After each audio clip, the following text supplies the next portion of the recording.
Hey everybody! Okay, I have a confession. I lied. I said we were not going to do any more of the hot Lye Method cold processed soap, but I just couldn't sleep without trying this. So I've got everything set up to shorten the video down just a little bit, and you should have already watched series 1 through, I don't know where I'm at. But if you haven't, I will put a link to series 1 in this video so that you can go back and start from the beginning. And each one of the series is, if this was like 6, I put 7 and then 5 at the very end of the video, so that if you've missed something, you can go back, or if you've seen it and you need to go forward, you have those links. So for this right here, we're going to have everything measured up, so you'll need to go back to get the lye amounts and the oil amounts and things of that sort. Now, I've made a couple of extra steps. I've done one little clip, which I'm going to add right now on one of the colorants that we're using. Okay, I'm trying something new. So I took 4 tablespoons of, let me see what it was called. It's called okay, so the American version of the way it's pronounced is annatto. Annatto seeds ground. It's very bright orange. Okay, there we go.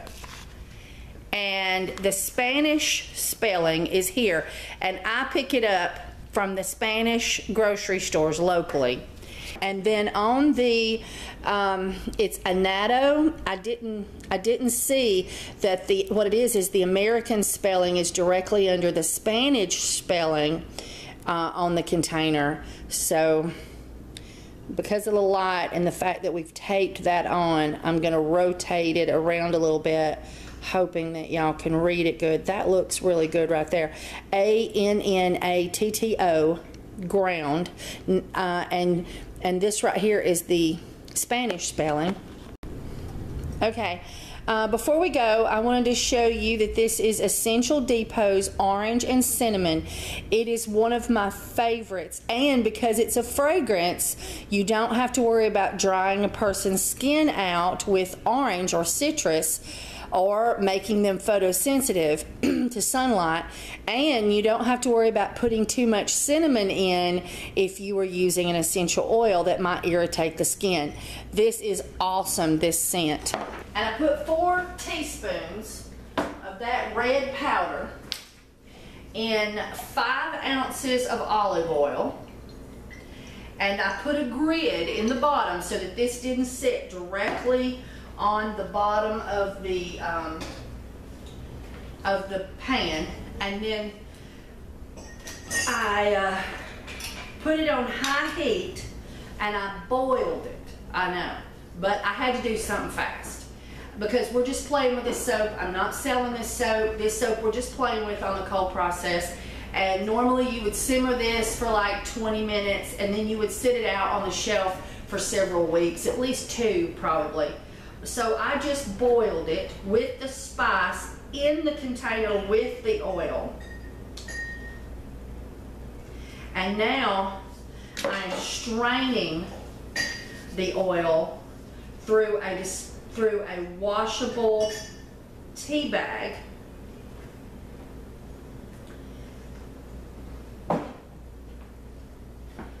And getting the spice directly out. So I'm hoping that not very much of this would have to be used, and when I did this and I was doing it for a paying, for selling, so to a paying customer, I would have to take the long route, I think. But I just wanted to give it a whirl today in the test experiments, soap that will not be sold but will be given to my patrons.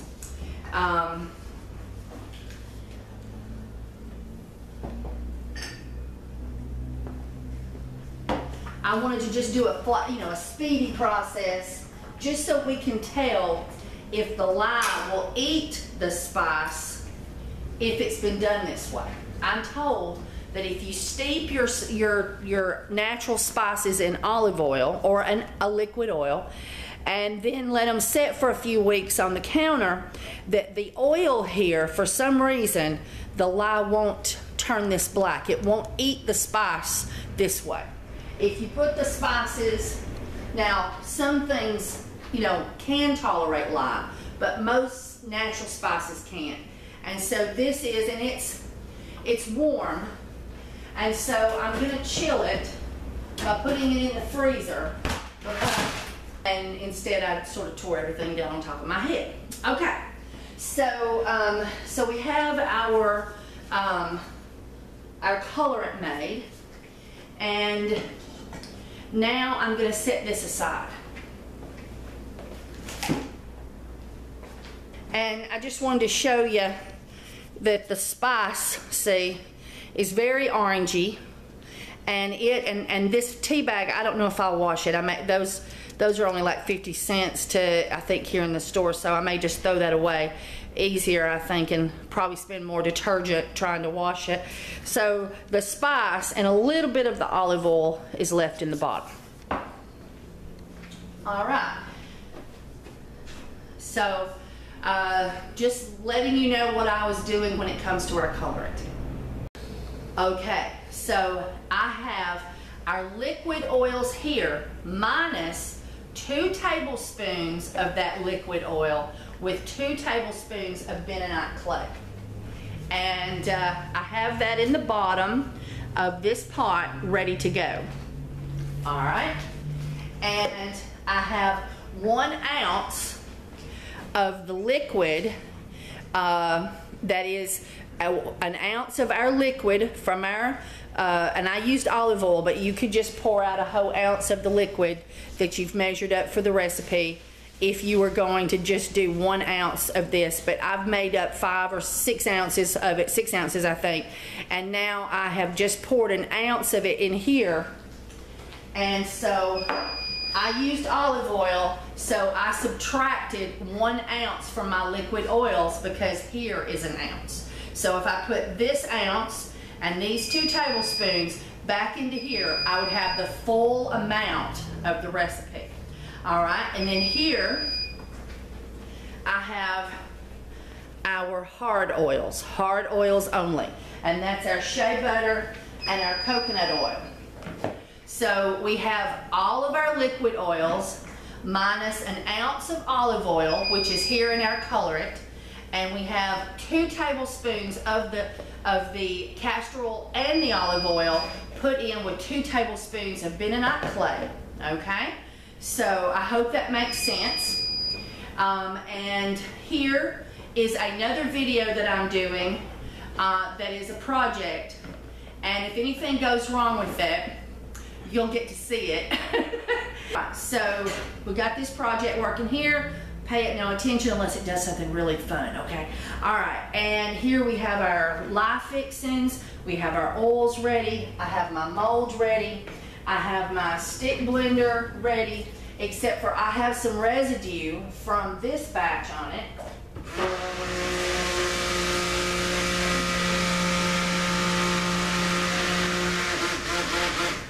And that's one of the things I do to clean it on the fly, because I only have 1 stick blender and this one's held together with tape. So now we have a clean stick blender. I wanted to show you how I do that. This is hot water. All right, let's get this little tablespoon measurer out of the way. All right, that's a dirty spoon, but I don't think I'll need it for this process. Okay, so we're gonna get our lye measured. No, we're gonna get our water measured. So let me tear out the container. And our water for our Kim's favorite cold process, hopefully the best in the whole wide world recipe.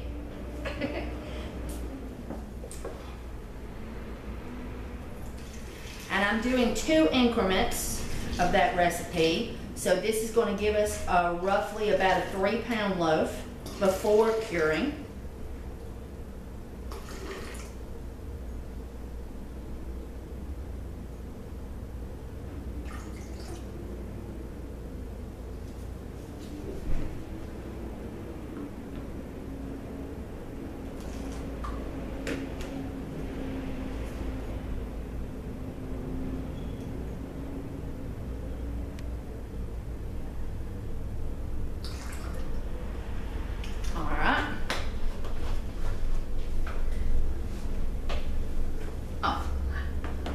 put it right here. I'm like all excited and I've got myself all, you know, frazzled. So, okay, so there's our water and here's our lye. We're gonna remember to shake our lye. So I'm timesing my lye by 2 because I'm also, gotta hit the tare button, because I'm also using for a 3-pound batch, and our batches are 1.5 pounds each.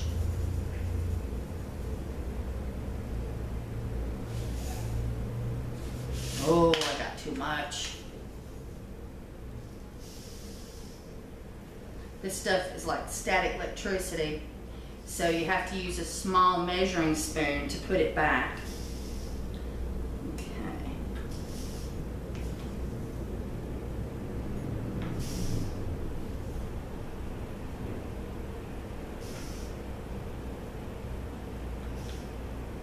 All right, there we go.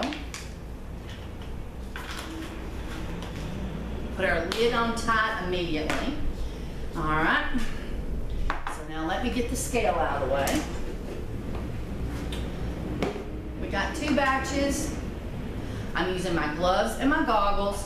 I'm protecting my eyes from having to go to the hospital and have lye neutralized in them. And I'm protecting my hands. But remember to always just flush. If you feel that you've gotten lye water on you, flush it with water and pour vinegar on it. But you can't put vinegar in your eye.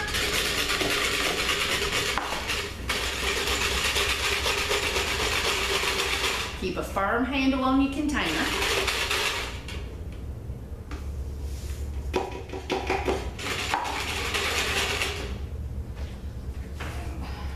Watch about the smoke, the steam coming up from it.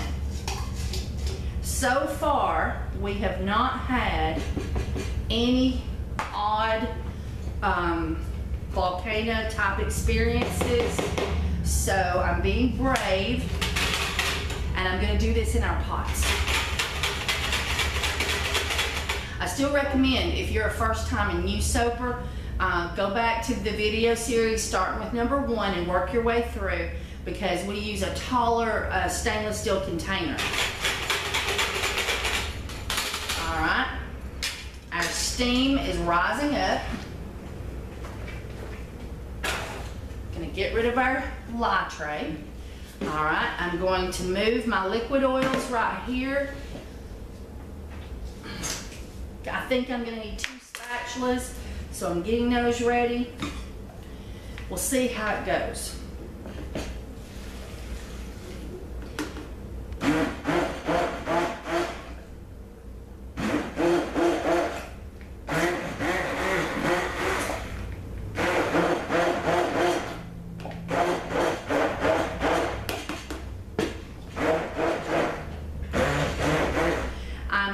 Stick blender on top of lumps of oil, of the hard oils. I'm going to stir without power now. Ooh, the shea butter smells good.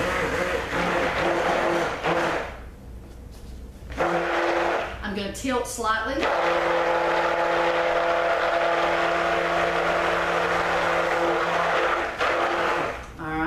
Now I'm going to add my liquid oil. I'm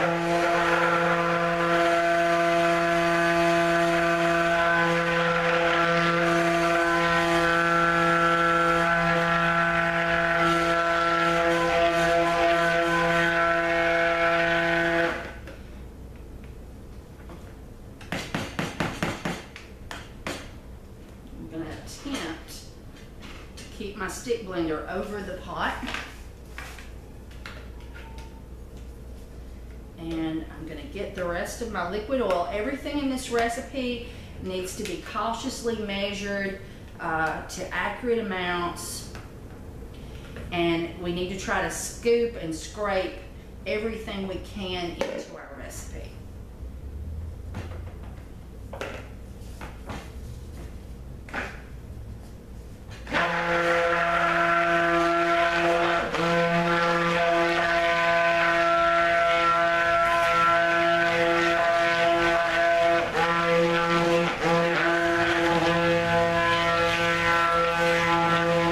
Okay, Okay, I'm well mixed.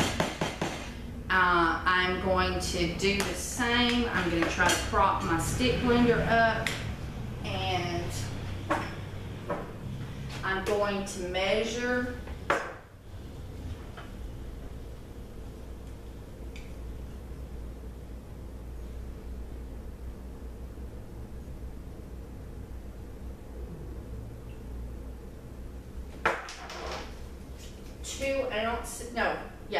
I want to make this one stronger. I'm going to mix 3 ounces if I have it. I think I do. I had 2 partial bottles. Yes, of Essential Depot's Orange and Cinnamon Oil Fragrance.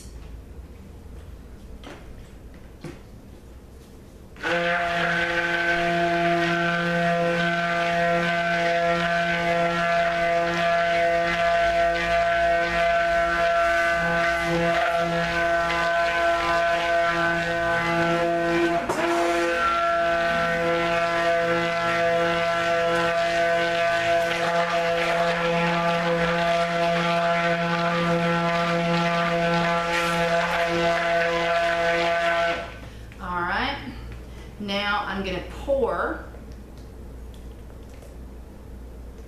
a few ounces of the batch into the bentonite clay, and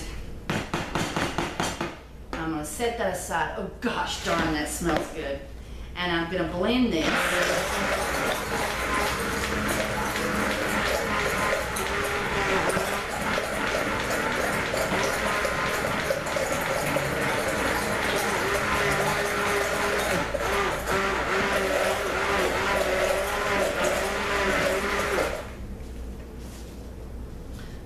Take and clean my stick blender as much as I can.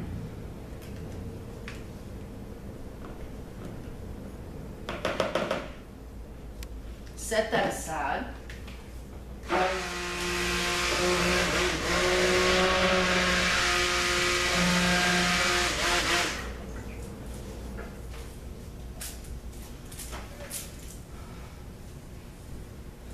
Then I'm going to take the full pot, and I'm going to need the other one, and I'm going to put our colorant in. This is the oil that has had alkanet. No, I can't pronounce it right now, but I will.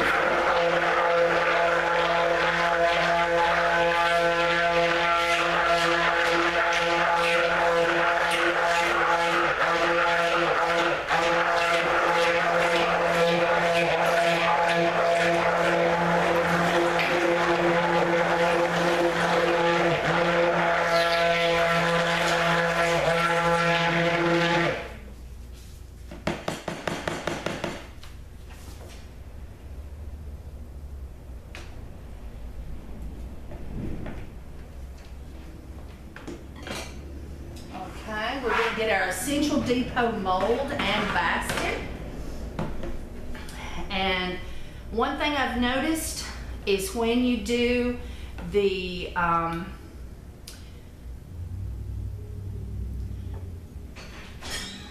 covered the bottom of the Essential Depot mold about 2 inches deep. And I'll tell you the other thing I was thinking in just a minute.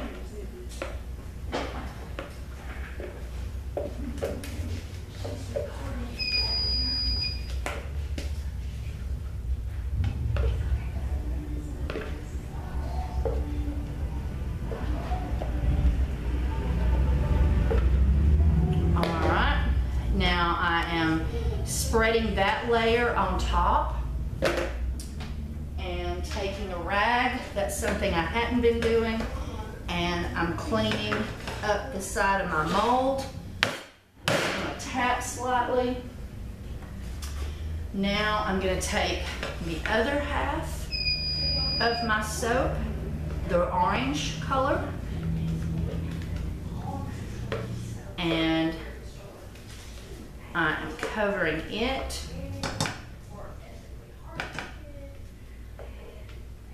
with the rest of the orange, and I'm spreading it over it. And now I'm quickly going to move the camera to where you can see. Okay, now you could leave it just like that. You could sink down and pull up some gray just in the center and do a little swirl like this. But I'm going to go back to my hot process, you know, loving ways, and I'm going to do a swirl because I'm not as efficient in some of these new, you know, the cold process swirls. And so I'm going to do what I do normally because we're hurrying and because I know how to do it and because I think it'll be pretty. So I've swirled it twice. Okay. And then I'm going to do a little bit of some hot process stuff, cold process stuff I've seen, where you sort of tip it to the side and make a little peak over here. I hope you can see. It's all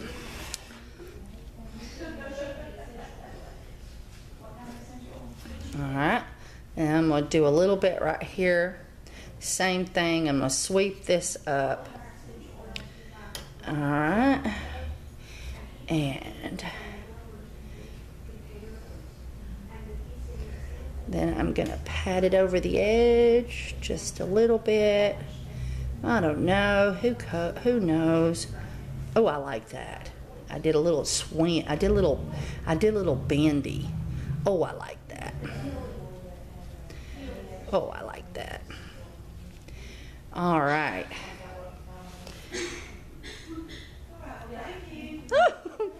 There's no end of stuff you can do to the tops of these. It's just endless. All right, so now we're going to clean up our sides some because that does give us problems when we're unmolding because this soap is much softer. And I did notice the difference. This was the difference. When I gave the lye the hard oils only and then gave it the soft oils, we ended up with a much thicker soap faster. So that's definitely a difference. You had less time to play with it than when we gave it the hard and the soft oils all at the same time. So there you go. It's pretty. We've got 2 tablespoons of activated charcoal in here. We've got an ounce of the olive oil with the colorant in it, so that saponifies because we're still saponifying as it sits in the mold, so that's not an issue. So there you go. You know, it's got a little place right here that looks like it's not going to look right at all. You gotta be good with this darn spoon. But it's like a little air pocket was there. I don't know. That may look worse, but I don't think it does. It's not exactly the way we originally had it, but I think it's better than having those air pockets right there.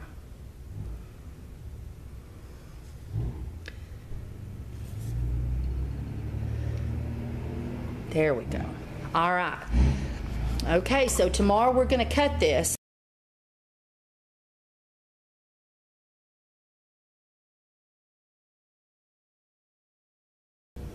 I've been making soap, and I know you've just watched my video. I don't know what it was. It might have been a caving video. It might have been a soaping video. It might have been a metal detecting video, or it might have just been some silly video I made at Lowe's. Who knows? But I have some links for you. Check them out. Please subscribe. Please leave a comment. Please hit the like button. Let me know I'm doing stuff you like or stuff you'd like to know, have me do, or stuff you don't like I'm doing. I could change, you know. I'm not too old to change. You can teach this old girl new tricks.